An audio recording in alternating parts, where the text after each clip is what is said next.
All right, welcome everyone. Today we're going to be talking about relational database management systems. Now, when it comes to relational database management systems, there's going to be a little bit of reading that we're going to do previous to. There's also a really good book that I would like to share with everyone for any of you who are interested in mangas. Uh, Let me pull this up here. Nope, that ain't it. Oh, What's a actually, manga? that came up. That's a good It's a sleeve in Spanish. one. Uh, oh man, this is happening during the recording. I apologize, everyone. Here it is. I'm also sharing it here in the Avenger questions. All right. And then let me find this book here.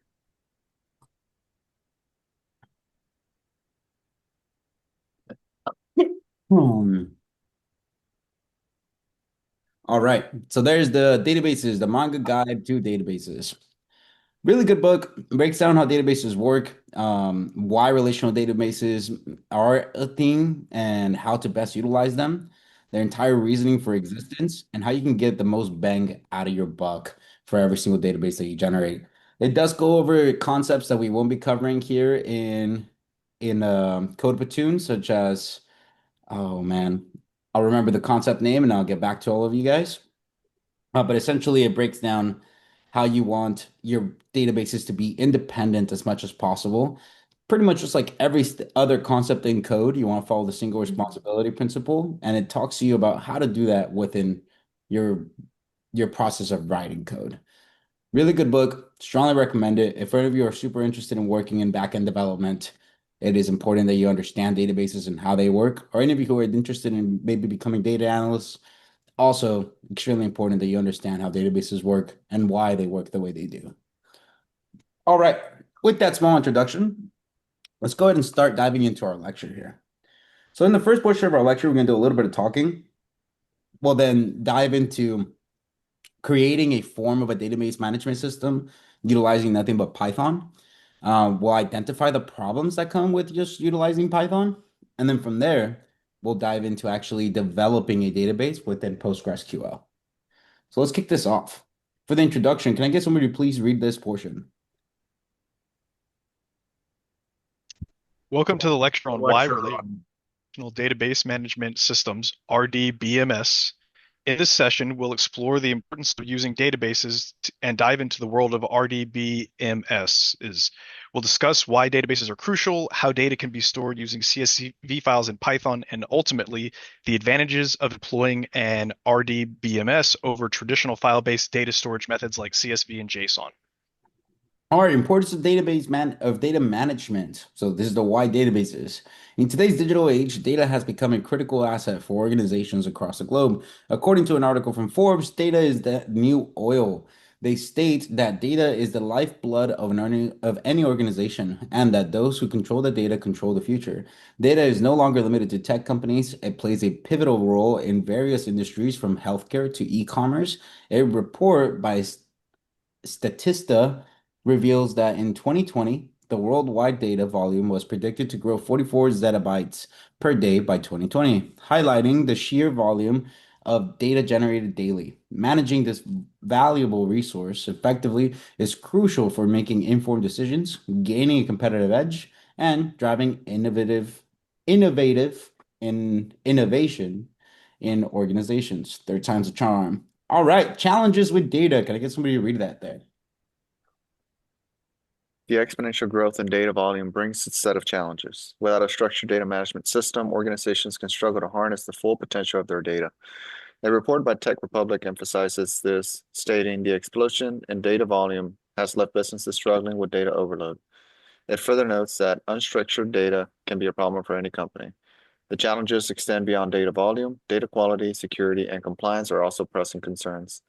Notably, Forbes mentions Gartner predicts that through 2022, only 20% of analytic insights will deliver business outcomes due to the challenges of data silos and data governance issues.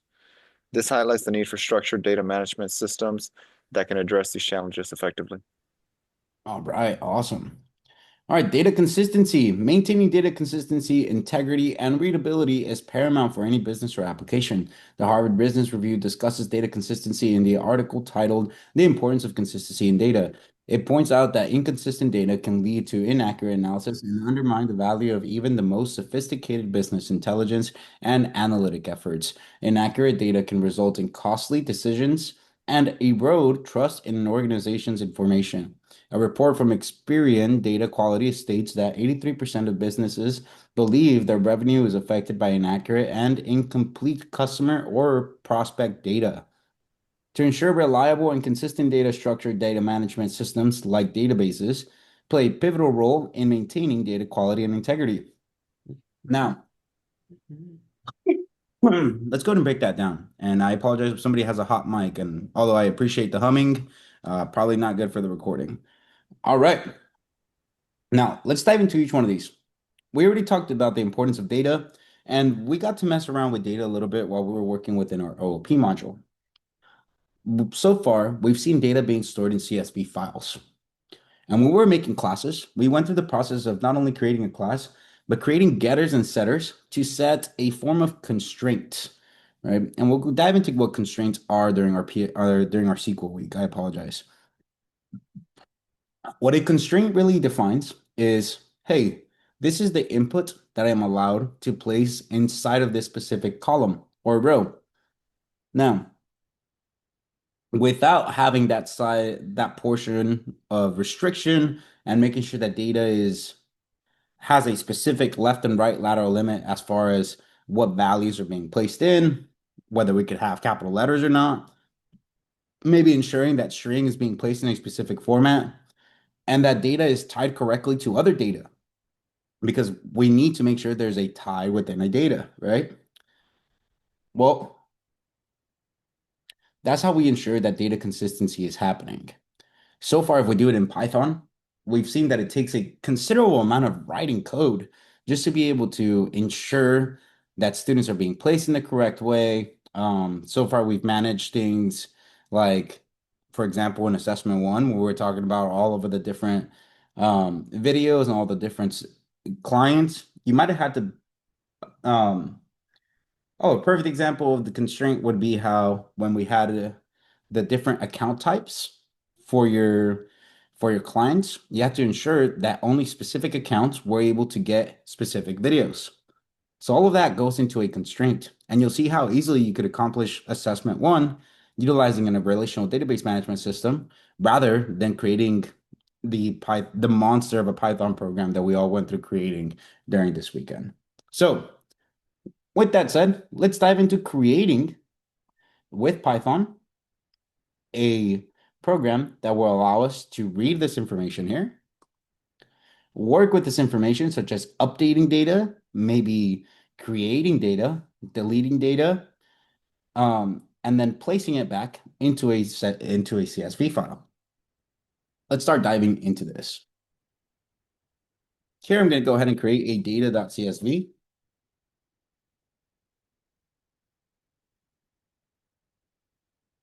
And within this data.csv, I'm going to go ahead and paste my current data. So here we have my ID, first name, last name, age, and grade. Let's start creating this class of a student. How can I go ahead and do that? Let me go ahead and open up main.py, split them. I want to create a class that will represent this student. What would that look like? Wow. Class space student colon. You need to initialize it. Let's just go in order. I know you're not supposed to, but can we just copy and paste that first row right there? It's already got commas and everything. Do it. Why not include ID? Oh, we do need ID. Good catch. Thank you.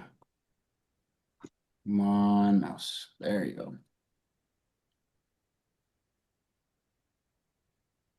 All right.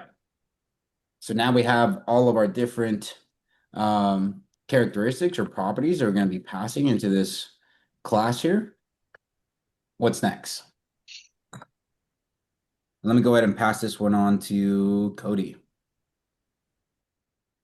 Set up all the instances of those arguments Okay, so we're essentially or attributes, I guess. yeah, we're essentially saying that for every instance of the class of student, they will have these properties. And in order to set up these properties, I have to actually give it the property value, such as first name.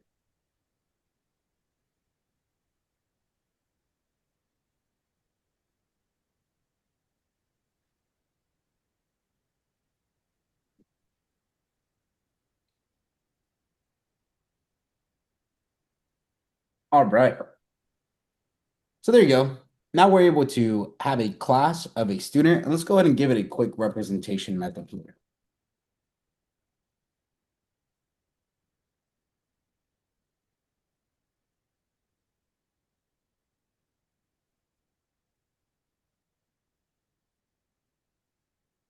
All right, we'll just go ahead and say self.id belongs to self.first name, self.last name. We'll go ahead and state that their age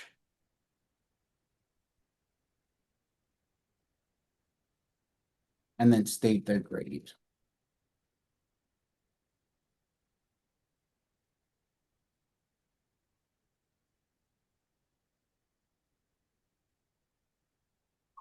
All right, so now we have our class of student. We'll dive into getters and setters here shortly. For now, let's go ahead and leave our class of student as it is. I'm going to go ahead and import CSV at the very top so that we can read from that CSV file. And I'm going to go ahead and start creating my function here. Let's say def. Let's go with read student data. All right, so read student data. How could I create this function that will utilize CSV to read through the CSV file on the left-hand side and then create a list of instances of the class of students? With open path to CSV.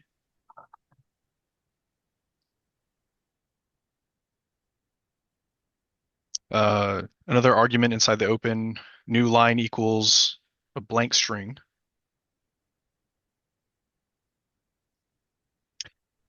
It defaults to read only, right? It Is that does. okay? Colon, and then we need to make a variable to store the data. Yes. I always call it data equals, and then is it dict reader? Right? Yes. And then file, or I think it is okay. Now we've got all the data loaded in, and we can start manipulating it. Perfect. For row in data. Then you're going to create using the row first name or ID, you're going to create a student with the arguments from row. Got it. So student. Then somewhere we need to make a list to store all the students.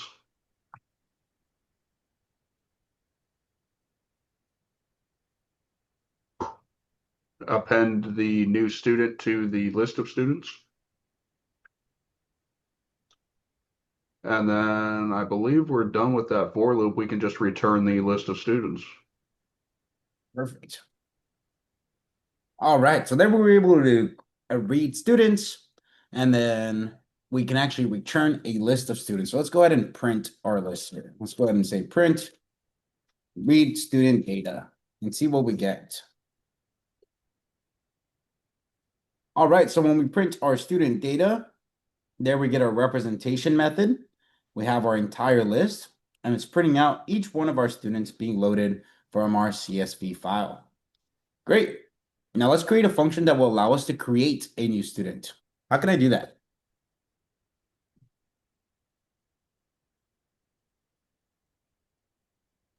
Say that again, please. I want to write a function that will allow us to create a new student. You talking about creating a new student in the CSV file? Creating a Like new add a new row to it? For now, let's go into creating a new student instance. That's it. I want to grab user input inside of my terminal, and I want to create a new student instance. Define a function that says create new students.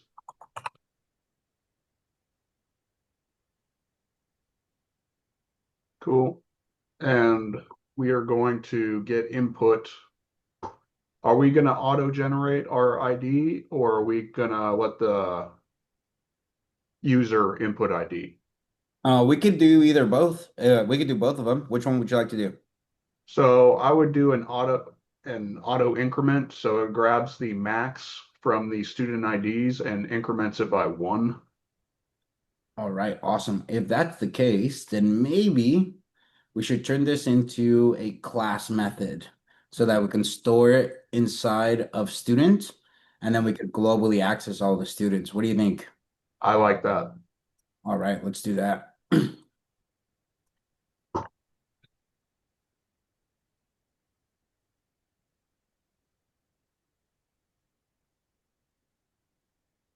do at class method. And then make this into students. Make that equal to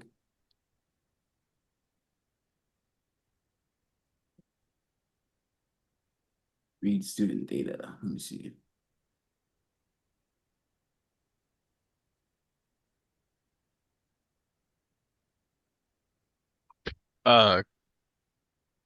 You gotta Class call dot it read student data. Sorry, could you student say that? dot read student data, I believe. I don't think. CLS dot. Oh, I see what you mean. I think the problem is the fact that we're calling it before its existence is declared. So I don't think we're going to be able to do something like this. Maybe we can just define the function up above. What we can do then is pass in a class that we'll be creating. And then we could do read student data, where the class that's being passed is student. And that is not working either. What else can we do here? Would it also be class inside the argument, or am I wrong? Inside of the argument, what do you mean? Like in here? Yeah. We wouldn't have the argument of class because this isn't a class-based method right now that we're working with. So it wouldn't take in the parameter of class yet. All right. Couldn't you just leave student as a empty list and then put that function where you're actually grabbing the data lower and then just in the init file or in the init function call that method so that way every time you initialize a student it automatically initializes that entire list that's saved in the CSV file. Right. So if I do that, wouldn't it rewrite our student values every single time that I create a new instance? Yes, but it would automatically load whatever in the CSV file. So you just have to save whatever you create at the end of it. So like at the end of the create student function, just save to the CSV file. And then anytime you reopen that student will automatically be in that CSV file. So that way you can just reload it basically. You shouldn't have to reload the CSV file more than once per like usage of most things. So now we're going to go ahead and grab our students there. Let me just put this as a pass here.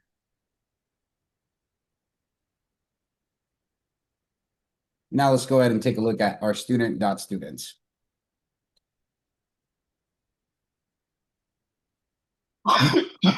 All right, so everything's working well. We're able to load our students, set them globally. So now the class of student has the access to it. Great. So now let's dive into this create new student method. You said you wanted to auto-generate a ID. So let's go into this and say generate ID. Let's actually go ahead and make this a class method.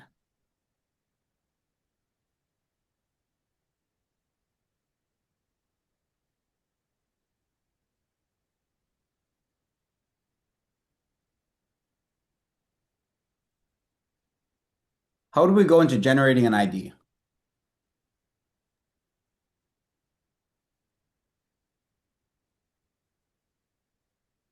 So you'd want to grab the current student ID, so max dot student ID, like accessing that dictionary that, or the list that you're creating, All and right. then just increment it by one.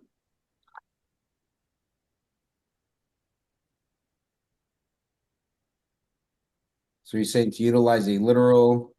So here, XID for X in CLS.students. Okay, and then say return currently big ID +1. Plus one, you got to increment it one. Otherwise, you'll get just the. +1. And then as of right now, everything is being saved as a string. So I'm gonna keep that consistently. Oh, and I actually need to make sure that this is an integer as well. All right. So if I do that, I don't need to cast it in here. Okay, so there's our generate ID function. What's next? You need to use inputs to get the rest of the information. All right, so let's go to new student data, make this into a dictionary. So first we have our ID, which we know our ID is going to be of generate ID. Then we have our first name, which we want to take an input saying type your first name.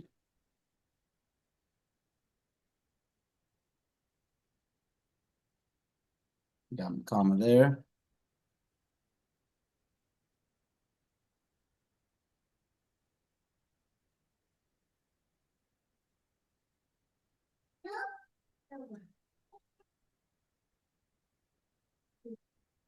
Right, so there's our last name.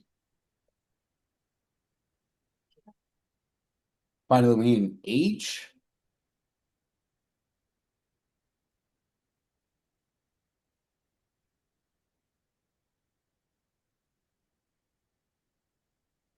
And then we need grade.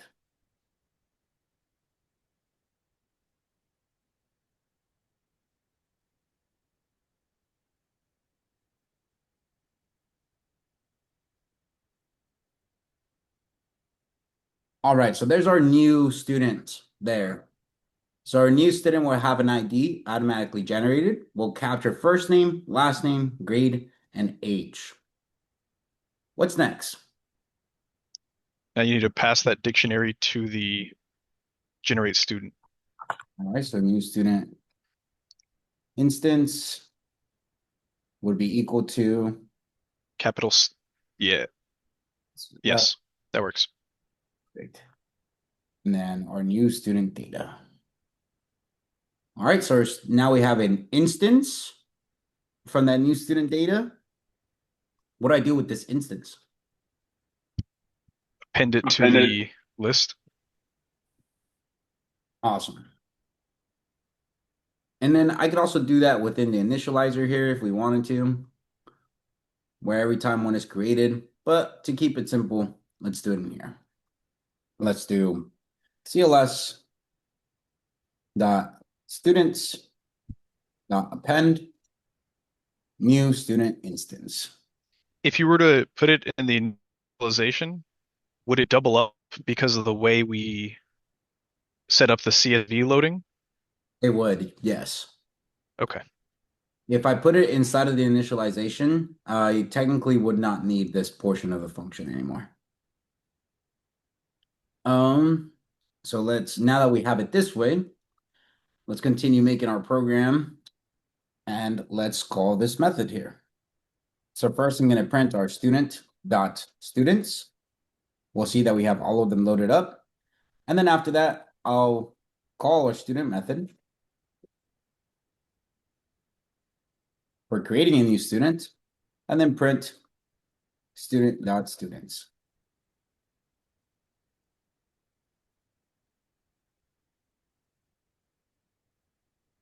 All right, so there we see our very first initial. Our last one will be Michael Brown, which is what we expected.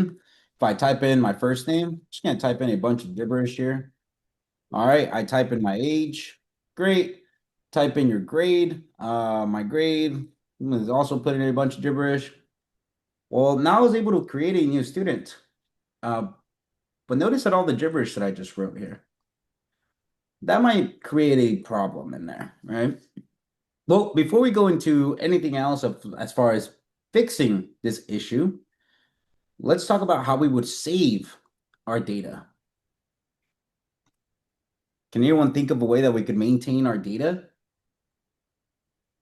At the end of creating a student, or like, and at the end of like the function, like as it fully runs through it, you'll do like with open the CSV file path, and then you'll use the append method, and then you'll append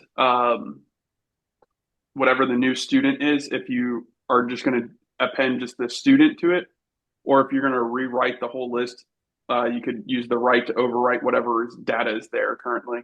Okay, so But if you just append the whole list, then it's just going to keep copy and pasting that list down further and further. okay, so let me take this one step at a time. You're saying to open it with writing permissions.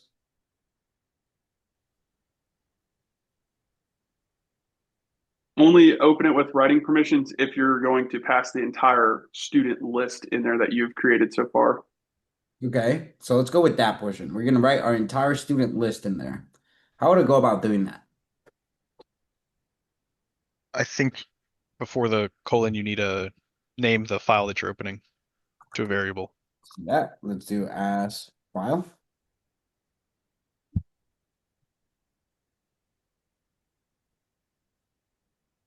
Writer equals csv.dickwriter.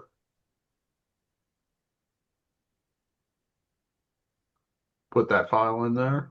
Nice. And then here we can just say for row in writer, and we could say file dot write row.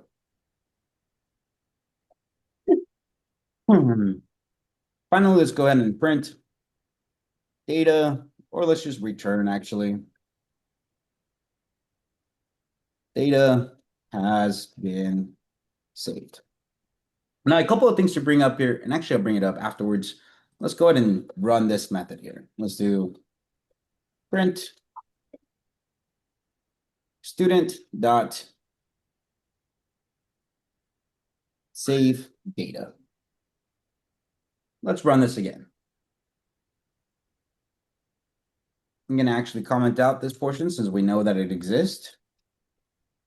Python main py asks me for my name, my last name, my age, my grade. All right, I see a little bit of an error here in this dict writer. It seems like we're missing one positional argument. All right, so let's hover over dict writer and see what it needs. All right, so dict writer, that's not giving me much of an information here. So let me go ahead and look it up here. We need the field names to identify each column. All right, let's see. It looks like we're getting something from Gemini, right? So we do need field names. Awesome. So let's do. So the dict reader automatically grabs that first row as a field name. So I'm assuming the dict writer doesn't do that then. Interesting. So that's a great question. I wonder if there's a way where we can grab that. Let me see here. Right header row, use right dot right. Row data. Right row.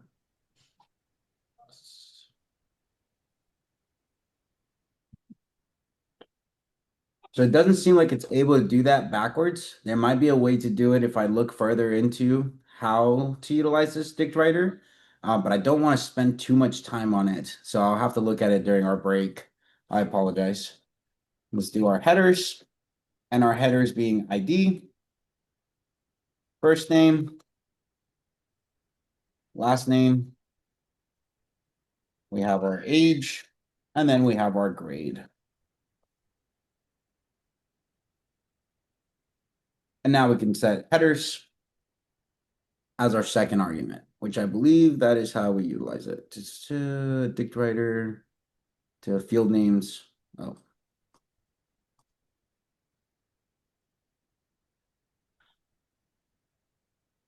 All right, now let's run our script. We run a bunch of gibberish. And it looks like we still have this issue now. So now we're saying for row in writer, the writer object is not iterable. Yeah, Aren't you supposed to call the COS.students, not for row and writer itself? I think Yeah, for row and CLS.students, writer.write row. Give me a second here. Let me make sure that I'm reading this correctly. CSV file. All right, we take in the field names, write headers. So writer.write rows data. yeah, you created a variable called writer that I don't think has any data in it. We need to write from, like Cody said, the list, the global list we have. So writer.write headers. Maybe. And then writer.write row. Yep, and then we pass in the data. Thank you so much. Appreciate that.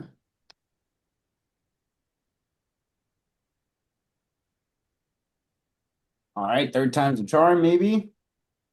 Oh, doctors list object has no attribute name keys.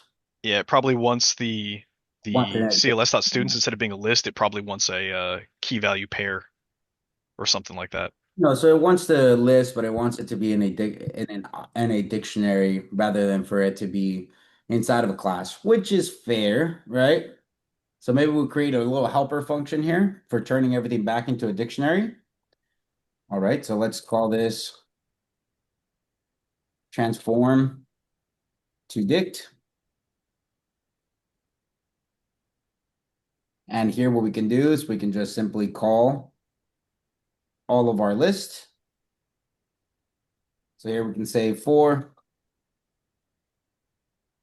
we're going to do a list literal, where I'm going to create an object where we have our ID being our student ID. We have our first name.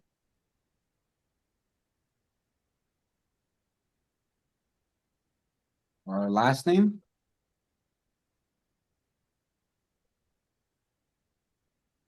We have our age.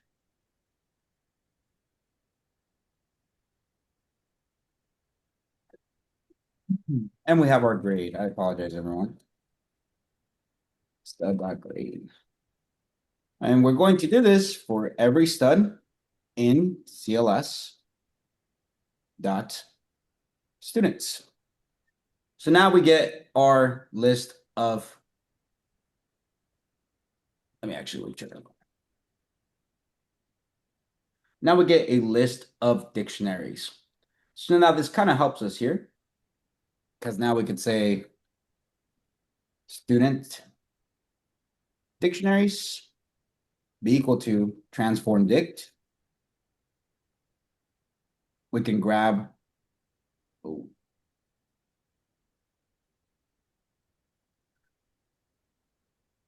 we can grab our keys here. So we could just say student, and actually I'm not going to mess with that just yet. We'll clean it up later. And then go into student dicts.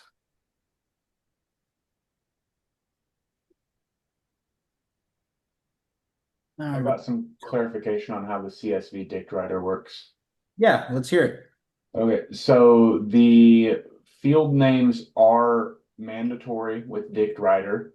However, those only get written if you use the right header. So if you're just wanting to append data, you'd use write row. And just don't put the writer.write header. Does that make sense? So you're telling me to comment that line 61? Yes, if you're just wanting to append the data. If you're We're- wanting to We open the rewrite file it, as write in this Oh, well. example. I'm sorry? The file's open as a write in this example. Yes, so you also want to open the file as append.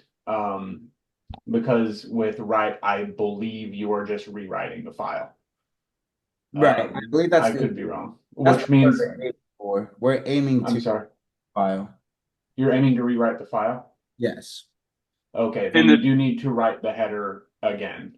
However, if you're wanting to append it, you would open with, instead of W, you'd open it with an A, and then you would just write rows, and that would append it to the end of the file. However, if you're rewriting the file, then yeah, you got to write the header again. All right. Well, currently right now it is 9:42. Let's go ahead and give me 5 minutes to Apologies. figure out this portion of code. And once I figure it out, we'll go ahead and continue. I'll see everyone back here at 9:47.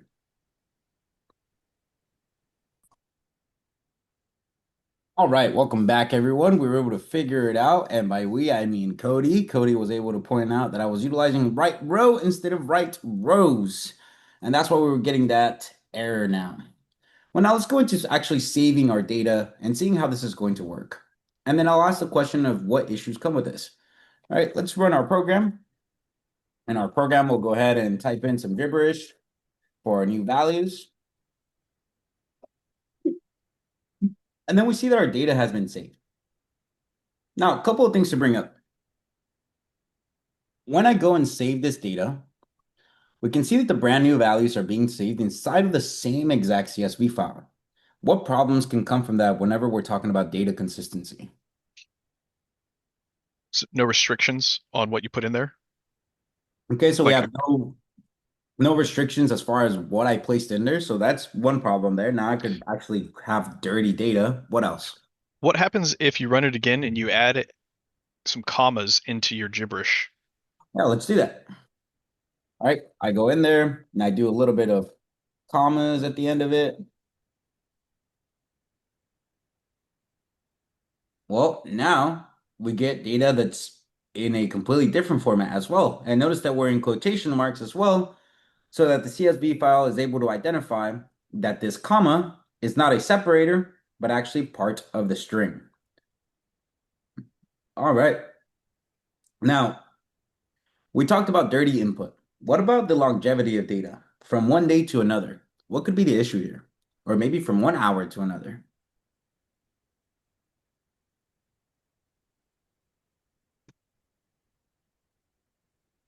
Well, let's say this is a long living program. Every day I'm utilizing this program. And then one day I accidentally place or figure out a way to place data that isn't clean into this program. And I go and save it. But when I save it, I overwrite the current CSV file. Well, now that's a problem, right? Currently, the way we're saving data is by rewriting the entirety of data.csv, and there we no longer have a baseline for what the clean data was. So now we need a way to maintain our data that ensures data has a start and an end, that we can essentially have a living transcript like a backlog, just like Git works, right? Where Git has version control to be able to create, hey, at what version am I? This is where I messed up. I want to go back to the latest version before I messed up my data so that I can actually take a look and compare it to two. So let's go ahead and change this up a little bit. Maybe instead of data, we do something like today or EOD data.csv so that we can have a new file, right? And now when we go in to run this, I can type in my gibberish again. It tells me data has been saved. Well, my original data file still exists perfectly fine. But now I have an end of day data file that is showing me my data. Ideally, we would want to do something that instead of just shows EOD data, we would want this to show date and time when this happens and by who it happened. So that in case something does go wrong inside of our data manipulation, we can understand who did it or we can backtrack into who did it. We can figure out what was the latest version of the data that was clean and go back to it if needed, right? And then that way we could tell all the other developers, hey, don't use this version, it messed it up. Go back to this whenever you're manipulating data. All right. Now let's talk about all this gibberish. How could I fix that? By in your setters, you can put in restrictions. So as you're passing in the data, if it doesn't meet the setter requirements, then it'll throw or raise an exception. Okay, so you're saying to create setters and getters. So here, or getters and setters. So here I'll create a property. We know that self.id or ID is always going to return underscore ID. And then we could then add a property, or excuse me, an ID dot setter. And go ahead, Carlos. So sorry, kind of going back to the other one where you said basically the versioning for the end of day data. So that works whenever you're writing, you're creating a new file, but whenever you're reading, I'm gonna say, okay, so the reading portion, the dick reader, that's only going to happen the very first time you create a student, right? So whenever you're bringing in a new, uh, just trying to figure out whenever you pull in that data, it's just going to pull in from the original CSV data, right? Data.csv. The way we have it set up right now, yes. Okay. Right? In an ideal program, every single time we want to pull data or every single time it's a new day, we would have a method that says, hey, pull data from a specific CSV file, probably taking an argument of an input. Excuse me. Looks through our machine, finds the correct file, and then loads the data from said file. Okay. Okay. Thanks. Of course. Daniel? For the app property, the return statement should be self dot underscore ID, not just underscore ID. And then if you're trying to see if it has an ID not to manipulate it, then you'd have to do if not has adder. If it already has an ID, don't mess with it. Is that what you're trying to do for that Yeah. statement? If has an Um, freeze exception. oh, if you're doing it that way, I guess, yeah, that would work too.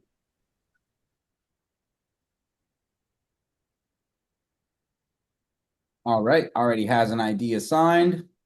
And then otherwise, we'll go ahead and do self dot underscore ID be equal to X. And let me go ahead and pass that in there.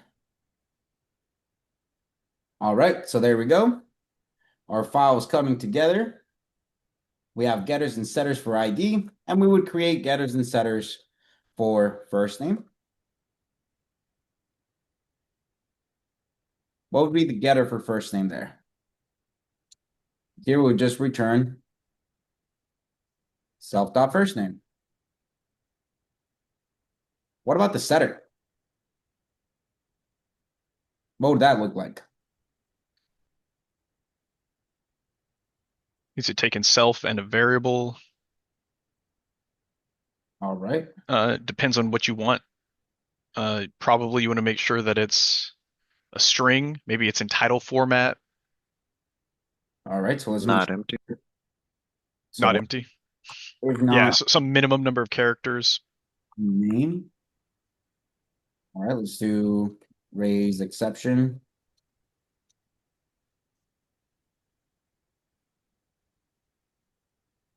And then do must be string. What would be the minimum value of characters? 3.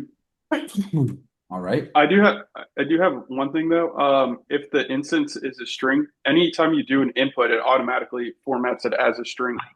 So I don't think you would need that. Right. But what if I'm utilizing the program and somebody tries to cast something into an integer? Yes, that is true. Right. So if not, and then here we have the length of the new name. And then what did you say would be the minimum value? 2? You said 3. All right, let's go with 3. And I guess this would be less than, so let's go to 2. So raise exception. Input must be 3 characters long. All right, what else? You shouldn't have numbers in your name, I don't think. All So right. maybe you want all the characters to be alpha.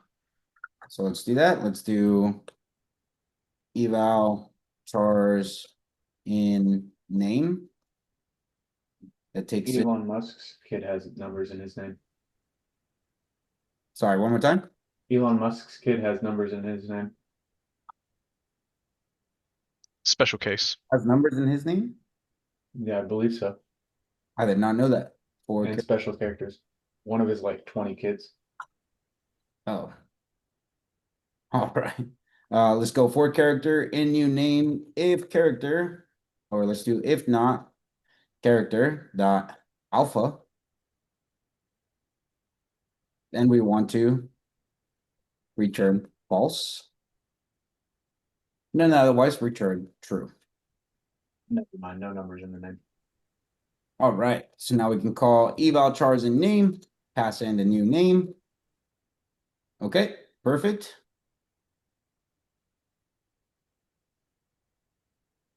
Oh, and let's do if not, actually. And then raise exception. All characters must be alpha. All right. And then we could keep going at this, put in some regex to make sure that everything is meeting a perfect standard. But for this example, let's go ahead and finally do self dot underscore first name be equal to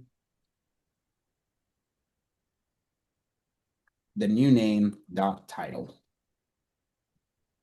All right. Now this is all just for one specific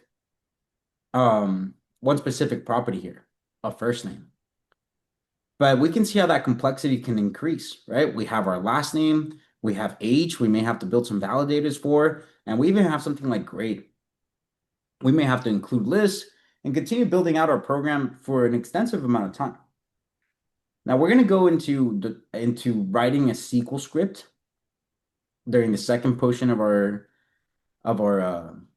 class. And in that second portion, we'll dive into how we can easily just manipulate data and interact with data. We weren't able to accomplish the goal for this program that we wanted to in this 1 hour. And that's perfectly okay. In any case, that's going to highlight the fact or highlight to us the importance of relational database management systems and how writing things in Python from scratch may not be the best way to manage our data, especially if what we're doing is storing data inside of CSV files. All right, at this point, does anyone have any questions over anything that we covered during the first portion of our class?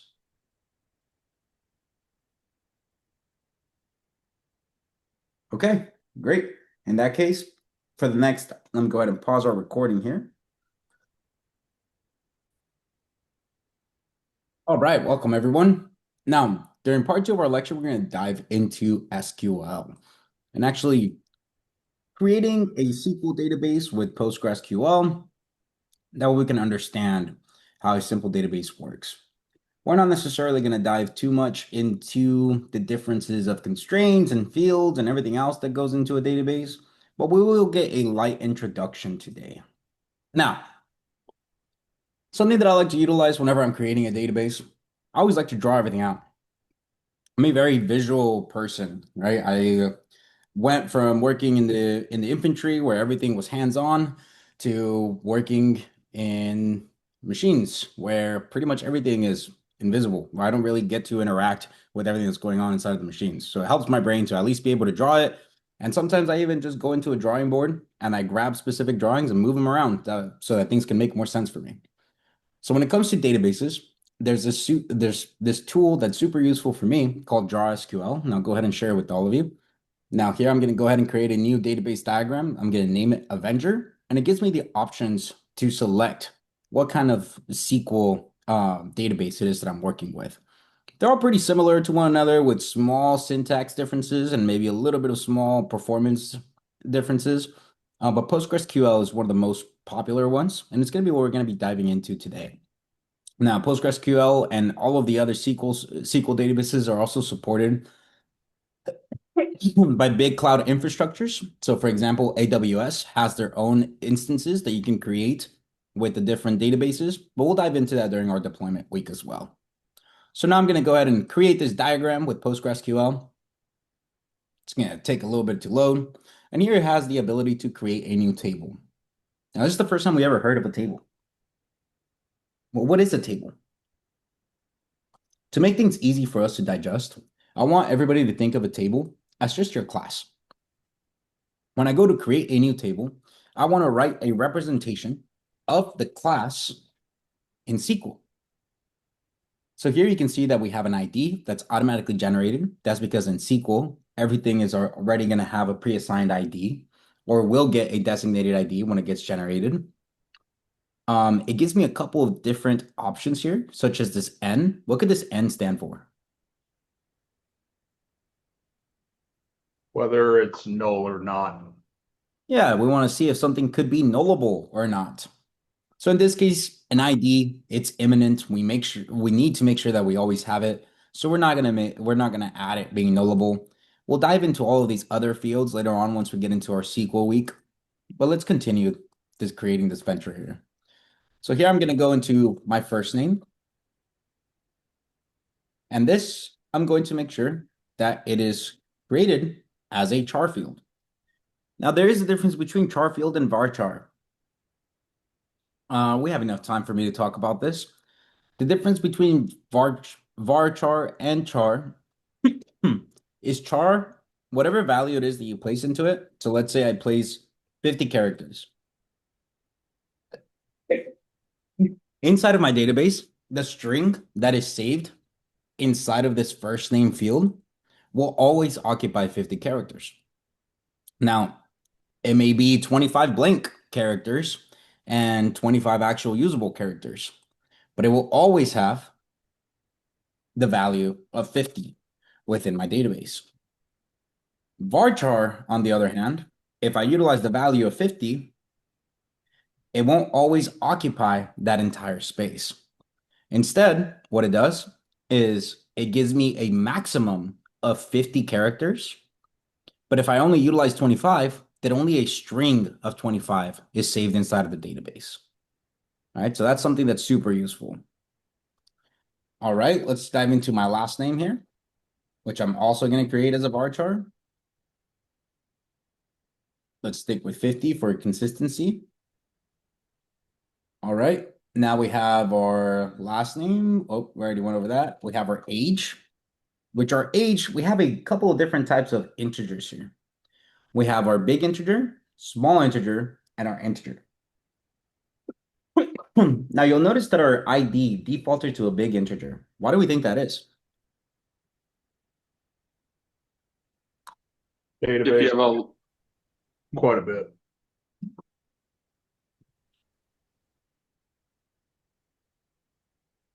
My number of inputs can grow a substantial amount, especially if this is going to be a popular program. Small integer defaults to smaller numbers, and integer is more on the medium side of numbers. Typically, most people go with big integer just to keep it simple to allow things.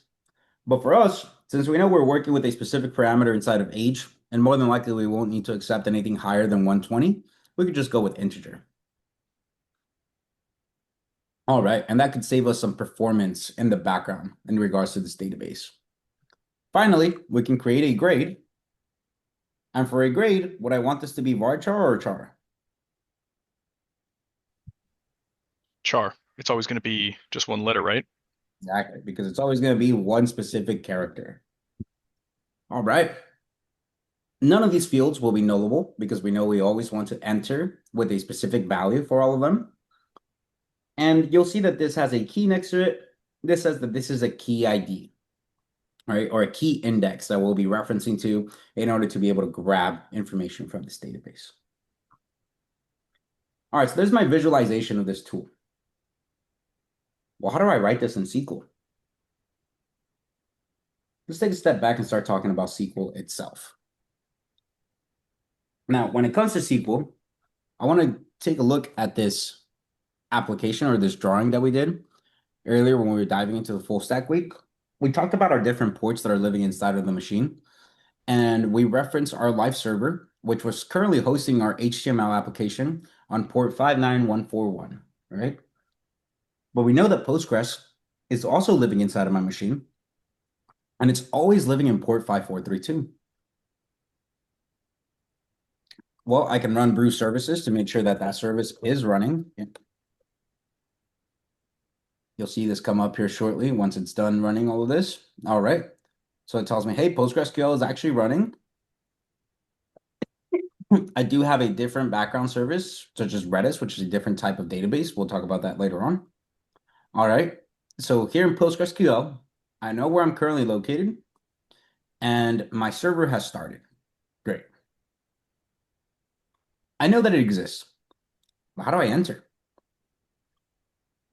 When I installed Postgres, I also installed a tool named PSQL. And this tool is a terminal tool. Oh, hello. That I can utilize to interact directly with databases inside of Postgres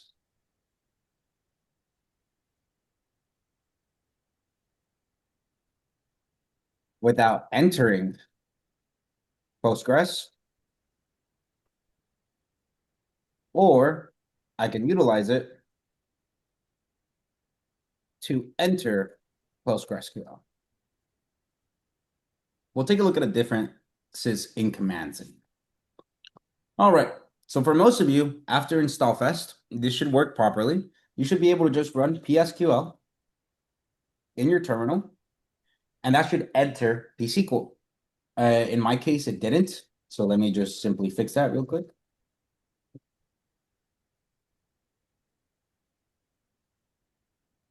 All right, and this should be somewhat of the message that you receive, saying that we entered Homebrew, and now you're currently within a database that has your own username. All right. Well, what just happened? And why does typing PSQL actually do that? There's a lot of assumed values that were just ran through this command by just writing PSQL. Let's break that down. When you type in PSQL, PSQL requires to know the location for a host.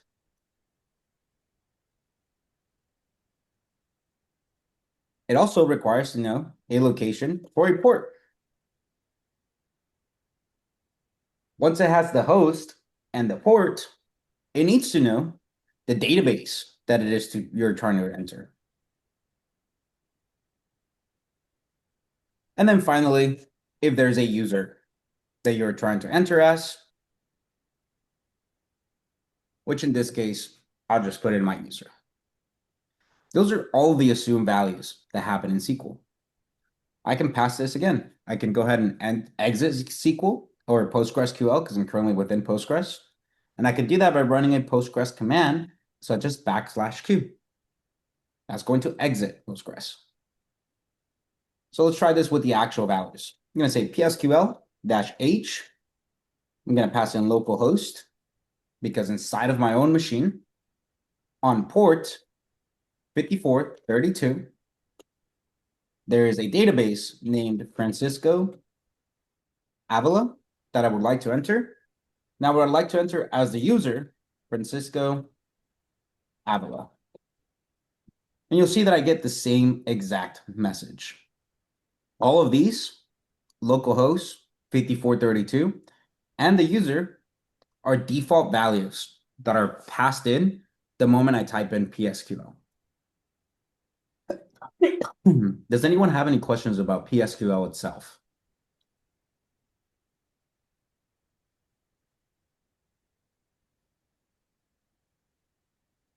Awesome. So if no one has any questions, let's start talking about Postgres itself. I'm going to go ahead and take this little Postgres square, and I'm going to move it down here so we can start talking about it. What is inside of Postgres? Well, inside of PostgreSQL, we have a series of databases.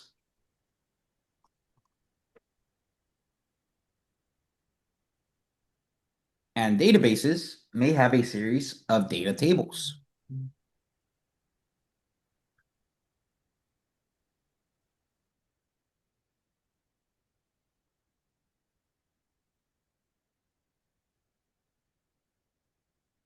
or they could possibly be empty.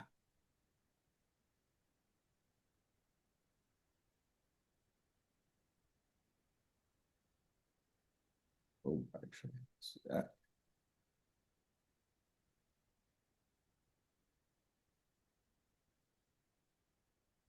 All right. Well, how can I take a look at all of these? And how can I connect to any one of them? Currently, what database am I in?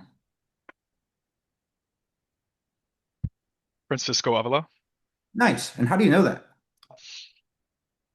-D. That's the argument you put in for the database you wanted to look at, I think. Yeah, that's great. So we have this -D, which is the argument that we specify would tell us, hey, what database am I looking at? And here we place Francisco Avila. Now this could be a little bit confusing because who is the user that I'm currently logged in as? The same. The same exact text value, right? Francisco Avila. Well, currently I'm inside of a database named Francisco Avila. If I wanted to, I could connect to different databases utilizing a Postgres command. Again, this is Postgres. You know what? We'll divide these into two separate nodes here. That's not going to be enough space. I'm going to create a little makeshift post-it.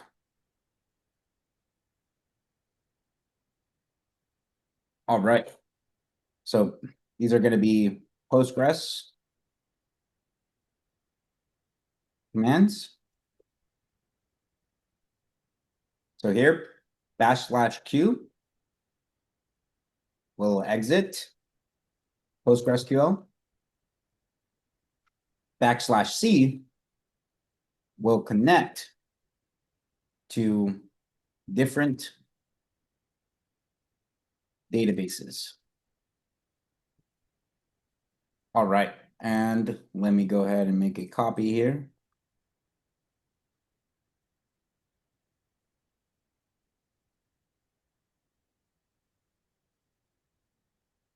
Here we have terminal commands,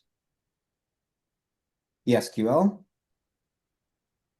utilized to connect with PostgreSQL. All right. So now that I'm within PostgreSQL, I'm going to go ahead and connect to a database named Postgres. And all of you have this database built in. The moment that you downloaded Postgres and started or installed Postgres, it came with this database already inside of it.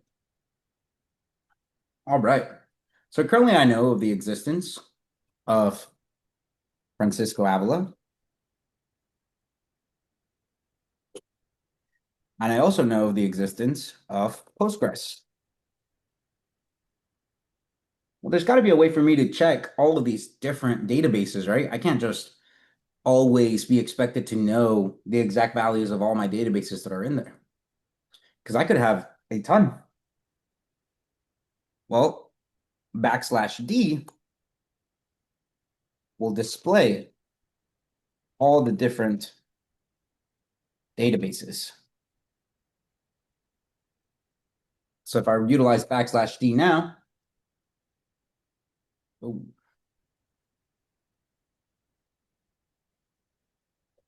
no relationships found. Interesting.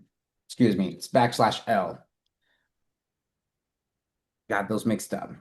So /L goes ahead and brings up a list of the different databases that exist within Postgres. Some of these are different applications. Some of these have different logic inside of it that I've been working on. Some of these are plainly for demonstrational purposes. But let's take a look at this ecomDB. How do I connect to ecomDB now? /c space the name of the database. Perfect. And now I'm inside of ecomDB. And there it gives me a very clear message saying you are now connected to the database ecomDB as Francisco Avila. Well, if I wanted to see all the information inside of all the information or all the data tables inside of this database, I can run /D. and \d will show all data tables inside a database.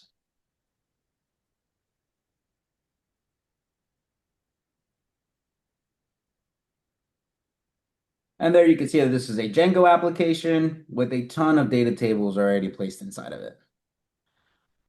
All right. Well, now that we talked about all of that, let's go ahead and create our database here. We're going to create a database named the student database. Actually, it would belong to a school. So let's go ahead and do that. We're going to create a database named school. I'm going to run \q here, and I'm going to demonstrate us a command from the terminal. I can run drop db, and I'm only running this because I already know I have this database existing of school. And I can run create db school. Both of these commands are happening from the terminal. So drop db will drop a database from Postgres, and create db will create a database within Postgres. I'll go back and fix all my spelling really quick. All right. So then we saw a couple of commands. How would I connect to the school database from my terminal? And let me hear this one from Regina. Could you repeat the question one more time, please? Absolutely. How could I connect to the school database from the terminal? So we would connect by doing, is it \c in the name of the database? All right, so it looks like \c is a Postgres command. I need to do it from the terminal commands. Oh, got it. So I think we'd have to type in PSQL first and get into whichever user we're trying to connect to. So it would be Francisco Avila here. Okay, so my user would be Francisco Avila. And that'll take you into PSQL if you hit enter. And then from there, you can \c and then choose the name of the database you're trying to connect to. Okay, and then in this case, we would do school. And that works, right? That was a very good way to iterate and figure out how to get in there. So we knew that we could already enter Francisco Avila. And from there, we know how to utilize the Postgres commands to connect. But there is a simpler way. I know PSQL can be utilized to connect to Postgres altogether. So I can enter any database to use the PSQL command. We talked about all of the assumed values that come with the PSQL command. So all we have to do is change those assumed values a little bit. Well, does that mean that I have to rewrite this entire thing of -age, the port? Well, it knows those things automatically, and it knows the user automatically. So what happens if all I do is pass in the database name? Will it know that by default, what I'm passing in is the database name? The answer here is yes. I can just pass in PSQL school, and I would automatically enter the school database. All right. So now we've talked about a couple of commands. We know how to enter and maneuver around inside of Postgres and PSQL itself. And we have a series of notes that tell us what are our terminal commands and what are our PostgreSQL commands. And actually, let me go over this create database command really quickly. I'm going to \c into Postgres. I'm going to drop the database of school. I'm going to specify drop database school. And in SQL commands that are SQL commands, not Postgres commands, because let me go ahead and specify that as well.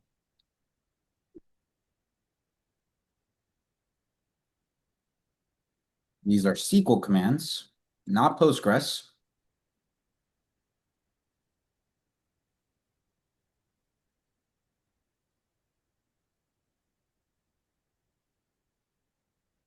Drop a database commands must end with a semicolon. So now when I run this, we can see that a database was dropped. And if I try to connect to school, you'll see that school does not exist. All right. Well, now the same could be said from drop database. I can go ahead and create database. And this will create a database. And I see your hands. Let me clear this portion. Again, I end my command with a semicolon. And that creates a database. I can run \C and run back to school. And now I'm within school. All right. I see a couple of hands. Go ahead, Andy.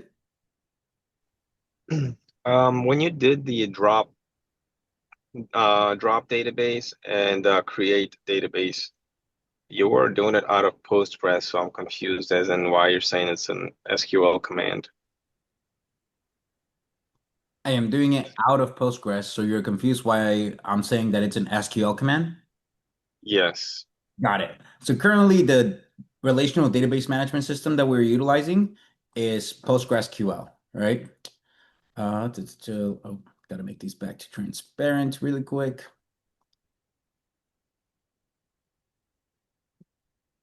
If I were to be utilizing a separate database management system, such as MySQL would still have the drop database and create database commands because they are both running SQL or running in SQL. That's their language. But their terminal commands would be different. I actually don't know what they are off the top of my head. And their commands to connect, quit, and list would also be different because they are not Postgres commands. They are MySQL commands. Does that answer your question, Andy? I guess not really, but I guess you can do the different commands out of the PostgreSQL. It's just they're going to do different things. Is that what you're saying? Maybe I didn't understand your question. Can you clarify your question a little bit? We have the drop database and create database, and you saw them here in the terminal. Yeah, I was just confused because you said you connected to school. I can see there /C school. But then okay, it failed to connect because you dropped the database and you were still at the Postgres. So then you did the create database. I'm just confused as in maybe I'm just gonna need to look at the video. I don't know. I can't even formulate a question. Okay, got it. Let me know after class if we need to have like a one-on-one so we could clarify today's lecture a little bit. All right, go ahead, Nick. So if you're not in PSQL, you can use drop database, drop DB, right? From the terminal commands. That's correct. Yes. Or you can drop a database when you're inside Postgres using capital drop database. Are those any functionally different, or there's different ways of accomplishing the exact same thing? They're accomplishing the exact same thing. They're just different ways of doing it. One is access from the terminal, and one is as a SQL command. Okay, and then one more. What is dropping a database? Got it. So dropping the database would be the equivalent of deleting the database altogether, right? So currently, right now, we created the school DB by running create DB. A school DB is created. It doesn't have any data tables inside of it, but it's prepared and available for us. The moment we ran the drop database, school DB stopped existing. And then when we ran create database again, it came back. Thank you. Of course. All right. So now that we have this information, let's start diving excuse me, into actually writing our very first SQL query that will create, excuse me, everyone, the database table of school. All right. So here we go into the SQL file here. And in this SQL file, we're going to go ahead and create the database of school. We'll go into the copy commands here later on as far as how we're going to get all of our CSV data in. But first, let's create this SQL query. So here I have my student. What I know that I'm creating a table. So I'm going to utilize the create table command. All right, and we'll add that into our list here. Let's go create table. This will create a table within our database.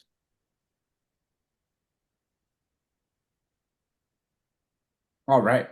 Now for this create table command, I'm going to name it students. In here, I'm just going to simply recreate my drawing that I have on my right-hand side. I'm going to say I want an ID. This is going to be a serial primary key. That comma will separate the different arguments that I'm passing in. I know that I'm going to require a first name. And in this first name, I have varchar, which I've set for 50 characters. I'll do the same thing for a last name, which I'll set for 50 characters as well. Finally, we have our age, which we agreed we would set it for an integer. And then for my last argument, I have the character of 1. Now, this is a SQL query. Because this is a SQL query, what should be the very last character on line 7? Semicolon. Semicolon. Awesome. All right.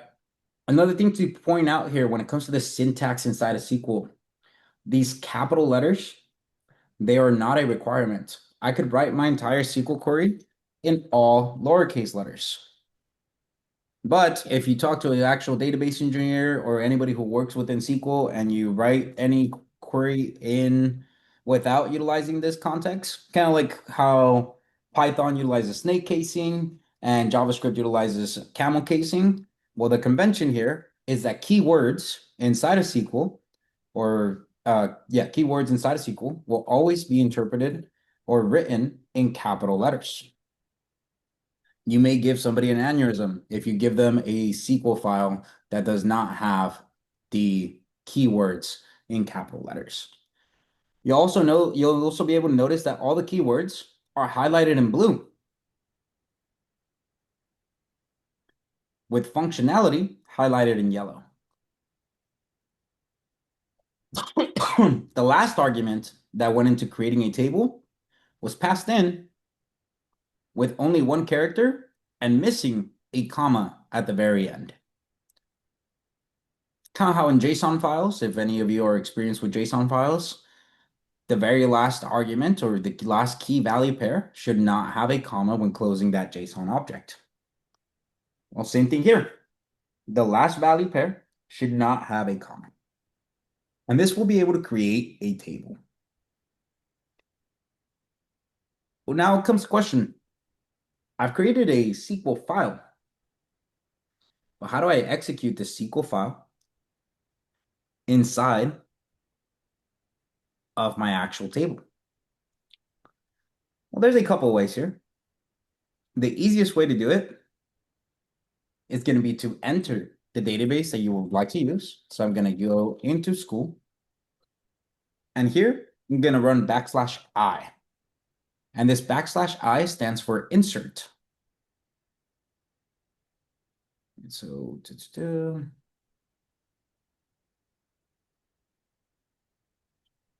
we'll insert a SQL file and execute the SQL commands within said file. All right, so not only are we inserting, we're also executing.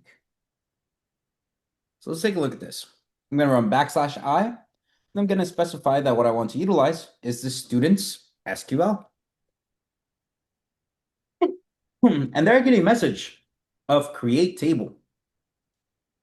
Well, if I wanted to see all of the tables inside of the database, I would run \E.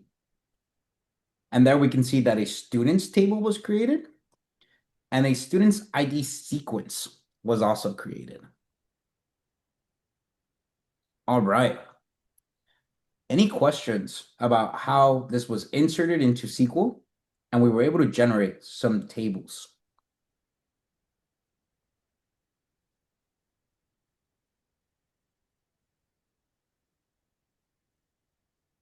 All right, we're going to dive into the importance of this ID sequence here shortly.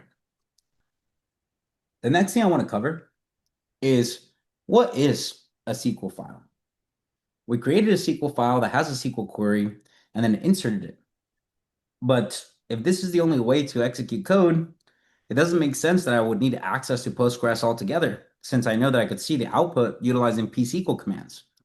So why am I in Postgres? This is just SQL code altogether. I can write this inside of my SQL database as well. So I can say drop table students and end it. You'll see that there's a drop table. If I run \D, now there's no relationships found. And you may be asking yourself, well, why is there no relationships? If I saw there was 2 tables, I only dropped 1. Why are 2 of them missing now? We'll cover that here shortly. All right. Now, if I wanted to do this all in SQL, I can still write it inside of my SQL. I can say create table, name this students, and open parentheses so that I can press enter and it won't execute the code.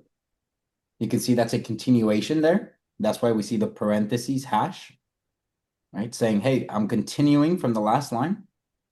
Here I can say ID is serial, primary key.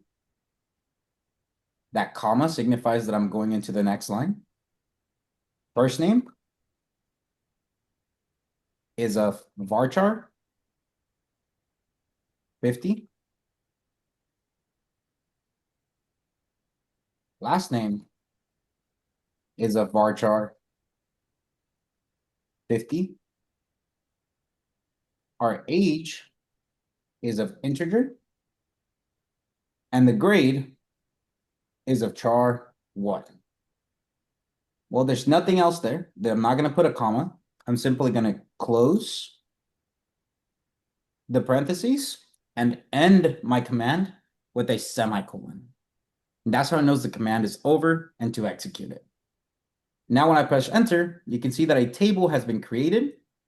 And if I run \D, we end up with the same output. 2 tables have been created now. One of them holding students and one of them holding the ID serial. All we're doing by writing a SQL file, or the benefit of writing a SQL file, one is we have a readable block of code. We have something that we can scroll through to take a look at, to see where information went wrong. The typical standard when it comes to data engineers is they'll receive mock data and they'll tell you, hey, we want you to write something that will output this report, right? Or we want you to manipulate the data so that the data looks this way instead of what it looks like now. And here's what mock data looks like, because they won't actually give you real client data that violates people's privacy. So they'll generate mock data and hand that out to engineers. Well, now, once that gets handed out, engineers create a SQL file.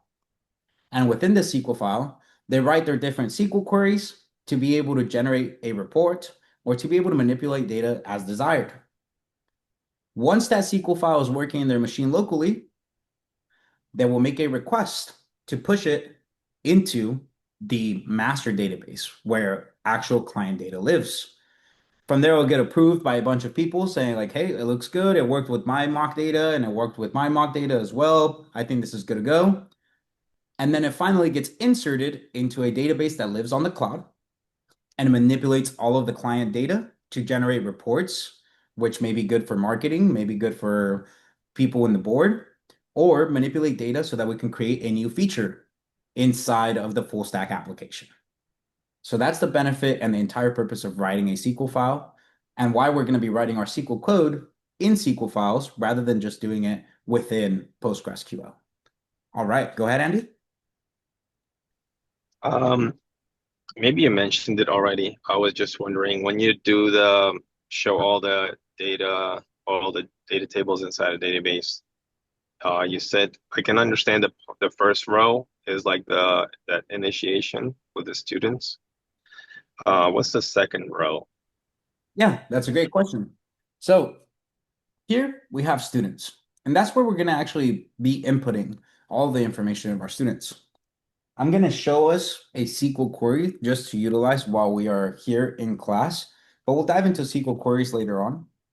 Here, I'm going to run select all. That special character stands for all. And I'm going to say from students. This is going to show me all the data that has been entered inside of the students table. When I run this, you'll see I currently have no data, and it shows me all the fields, which we have currently in Python defined as properties. Well, now I have all the fields that belong to every student. I have no entrances, and it's showing me ID, first name, last name, age, and grade. Now let's run that \d command one more time. Here we can see that students is a database table, right? It shows me these are the list of relationships, and it tells me the type. What I have is a table here, which is what I created here. Now, in the second, what I have is something called sequence. Well, I never ran anything saying that I wanted to create a sequence. So where's that coming from? And what's its purpose? Well, here it's telling me students ID sequence. Let's take a look at them. Let's select all from students ID sequence. So there I get last value is equal to 1, log count is 0, and if it has been utilized yet, and I'm getting false, what could this be used for? Does anyone have any ideas? Keeping track of your key value, Keeping track of my key the value, primary key. which in this case, what we're talking about is our ID.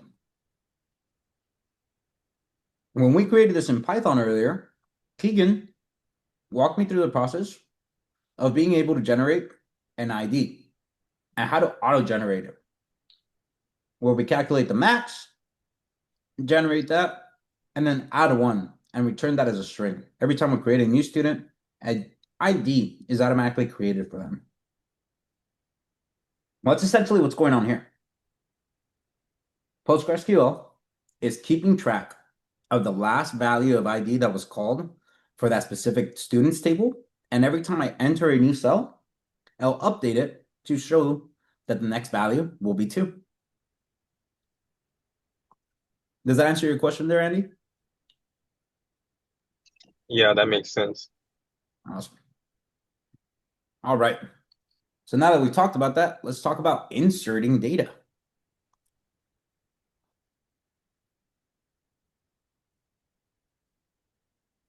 For inserting data, let me find my list of commands here. All I need to do is run the insert command. I'm going to say insert into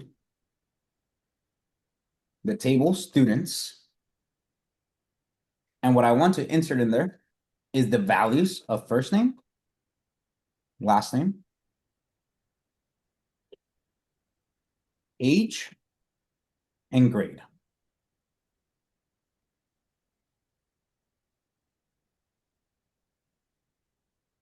All right. Well, those are the headers. But what are the values that I'm going to be placing in here? I can specify that the following values are, in this case, let's just do John. Let's say the last name is Avila. Let's say the age here is going to be 27. And then finally the grade, let's go with a B. And then we end our SQL query with a semicolon. All right, let's see what happens if we try to insert this into our database now.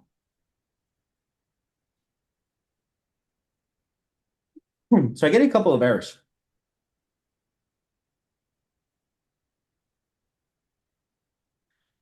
My very first error comes with the relationship of students. And it tells me, hey, this already exists.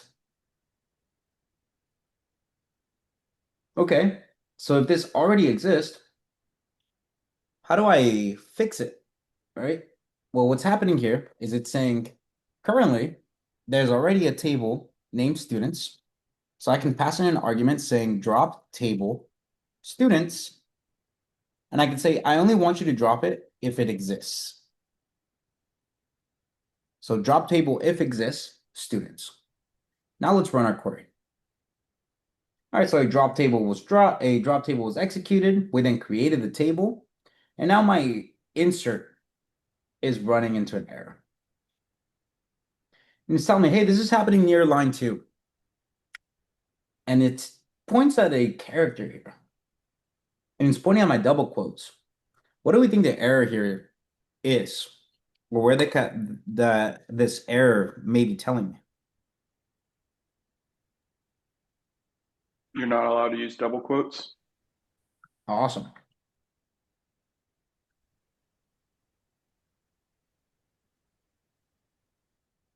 So now we change them all for double quotes, run that insertion file, and there we get a table was created, and then we had insertion of 1 row. Let's take a look here. I'm going to run select all from students. And there we can see John was created. Well, now what if I wanted to see all from students ID sequence? What does that look like now? Well, now students ID sequence, the last value was 1 that was utilized. But notice that my is called has now changed to being true. Let's add another set of data. I'm going to go ahead and add Jane Smith here.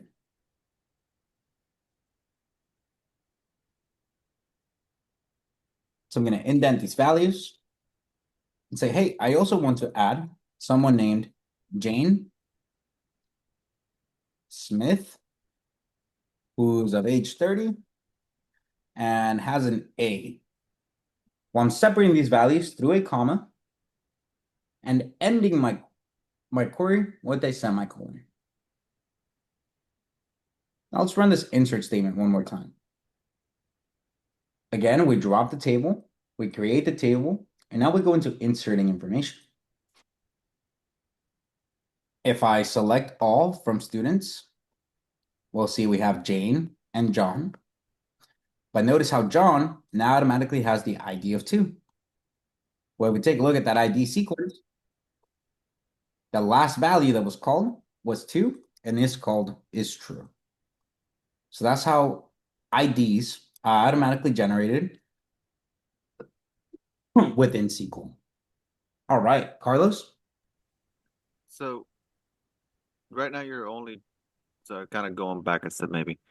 So right now you're only dropping the table if it exists because that file that you're trying to insert, I guess, or trying to run is creating the table there. But if instead you just wanted to add new values to it instead of like completely create a new table every time, because it's overriding the table, right? The way you have it going. Right. It's okay. So if you just wanted to insert values into it, you can just kind of comment out lines 1 through 9. And so now if you just run 11 through 14, then it's just basically going to duplicate. So now there's going to be 4 in that table, correct? Right. So I just did it a couple of times here. Then we do this, the show. Yeah. Okay. Okay. Awesome. Andy? Yeah, I guess my question is for you said that the SQL automatically generates ID. I thought that the ID was generated in the main Pi. That's from part 1 of our lecture. Right now, we're not touching that at all. Okay. All right. Awesome. So now that we have this information and we have all of our IDs, we understand how SQL is working kind of under the hood.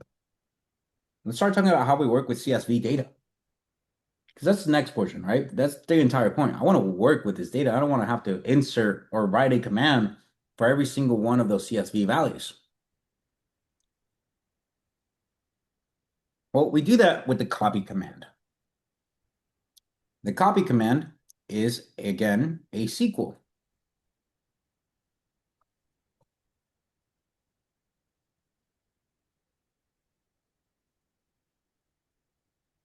Let me go into how to use this. Now, when you're copying, although it is a SQL command, we're going to go ahead and add a backslash to the very beginning. Now, this backslash is specific to nullify user permissions. So this is saying, hey, I know that you may have some user restrictions, but regardless, I still want to copy. This is specifically for our WSL folks. Our MacBook folks, you might be able to just run the copy command without that backslash, but I know WSL, you will run into an error if you're missing that backslash. All right. So now I'm going to go ahead and copy. And what I want to copy is students. And then I want to specify where from. Well, I want to specify that where I'm copying from is from the file of data.csv. If I run ls, you'll see that I have database CSV there. And what command can give me my working directory? PWD. I can run pwd. That gives me my working directory. I can copy it. I can specify, hey, from this directory here. Notice this is an absolute path. And I can specify, hey, where I want you to grab is data.csv. All right, so now I'm copying from my path. And what I want to specify now is because this is a CSV file, the delimiter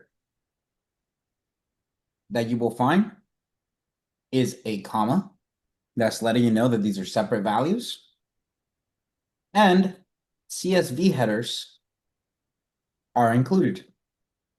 And that will end my command there. So I'm going to copy students from the following location.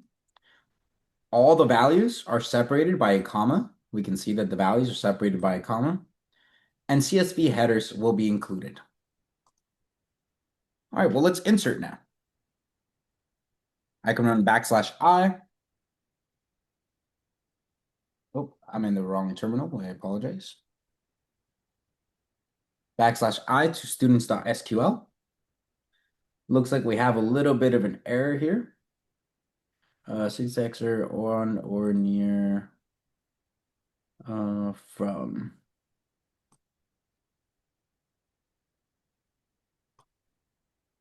It may want it all in one line.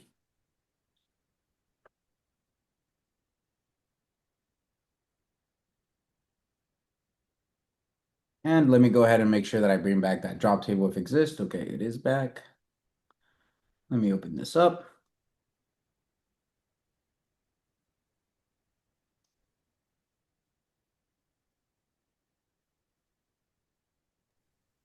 So the keywords are is delimiter and CSV header, are they supposed to be keywords or?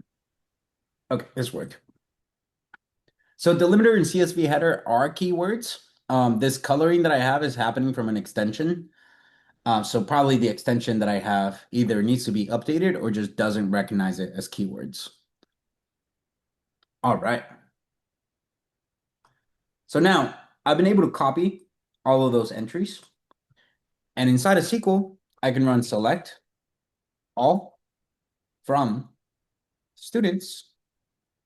And I can now see that students have been generated. And all of my SQL data is there for me to work with. Now, we're not going to cover this in this class. We will cover it later on once we dive into SQL altogether, but there is a way for me to dump all of my data from SQL into a CSV file, just like I was able to grab all of my data from a CSV file. All right, before we move on to queries, does anyone have any questions about SQL or PostgreSQL and how everything has been working up to this point?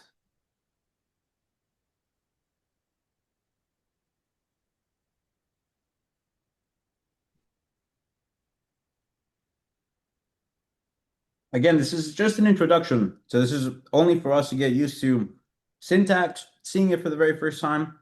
We're going to be talking about SQL for a total of 4 days. Now, we have our data. We can work with our data. The next portion that we're going to be covering is how to grab specific information out of our database. So I'm going to go through these queries kind of quickly. I'm going to select, and here in the select process is where I can specify arguments.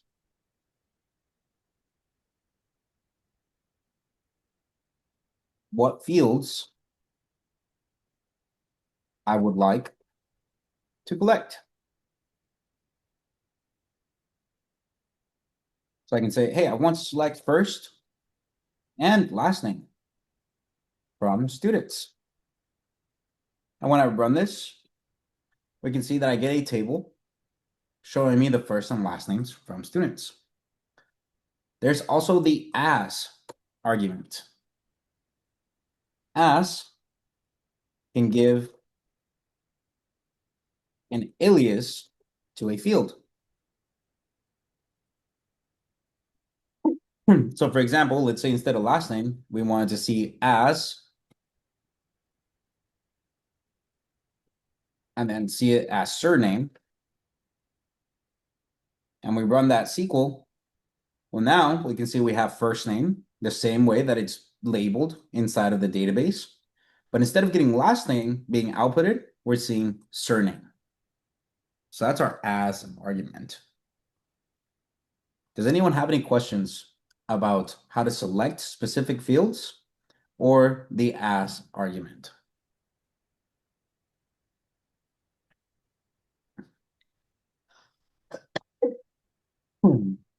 If no one has any questions about that, let's move into our next one. And at this point, we're not going to be recreating anything, so I'm just going to go ahead and comment that out. The next query that we're going to run is going to be where we're going to select all the students, everything from all the students, where, and this where statement is essentially the same as an if statement. I'm saying if a field matches a condition. So I can say where all of the grades are equal to A. Then I can end my query.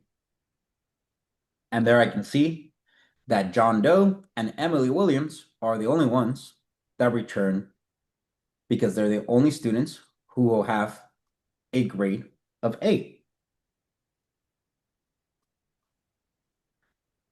Let's go into a little bit of a more complicated one. Seeing the count of information.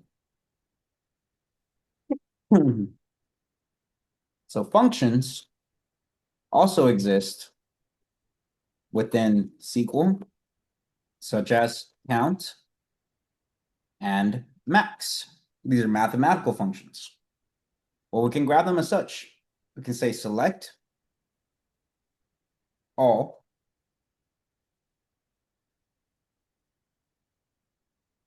First, let's do count all and run it from students. Well, you see that simply returns 5. I can add an as statement where it says as number of students. And there we can see number of students is 5. Now, what if I want to see all of the students who have a specific grade? Let's take it one step at a time. Currently, I can see all the students. Well, what if I wanted to do a grade here? Let's say where, I'm going to start breaking this up now. Let's do where grade is equal to A. Now let's run this query. Now there's only 2. Okay. I want to see their first name and last name. I want to say, hey, I want to run first. And actually, that wouldn't work.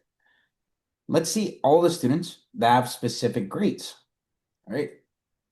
What I'm going to do is I'm going to say, hey, I want to view the different grades that are available. I want to count the students who have those grades. And I want to see it as number of students from students. Well, when I run this query here, it's going to fail. And it's going to fail because grade has multiple values. And right now, count is grouping. It's trying to count information by grouping it. And it tells me, hey, must appear in the group by clause. And it does a pretty good job at even telling me that grade in itself is what has to appear inside of the group by function. So I can specify group by and pass in grade. And now when I run it, I see that 2 students have 2, or excuse me, 2 students have a B, 1 student has a C, and 2 students have an A.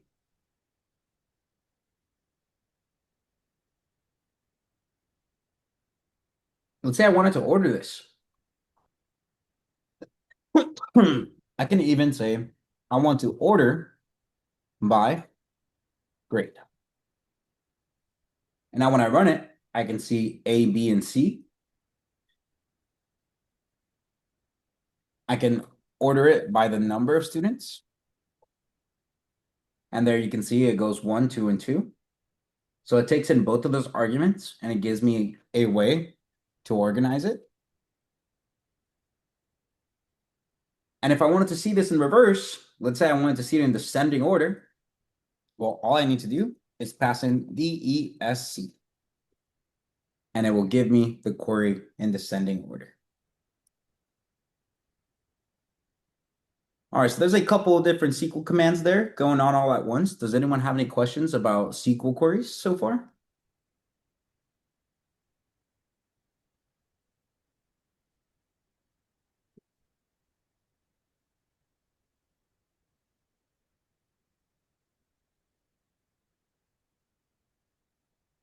All right, awesome. If there aren't any questions, that is going to conclude our lecture for today. Before we close this chapter, though, I do want to talk a little bit about what we saw back in page 6 here. So far, we've been talking about this full stack application, and we're trying to get an introduction into how everything works. We've been able to see what creating a user interface looks like utilizing HTML. We will dive deeper into this and add some JavaScript to have some functionality. And we'll even start making some API requests later on.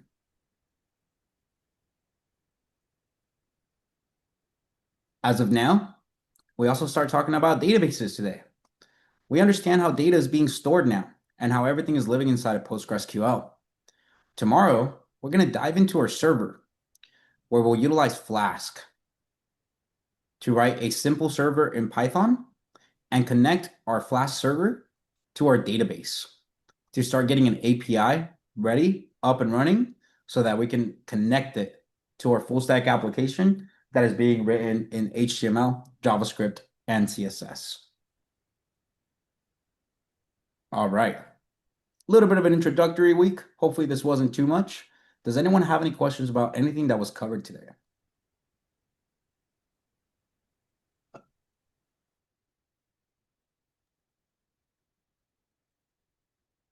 Perfect. No one has any questions. I'm going to go ahead and stop our recording.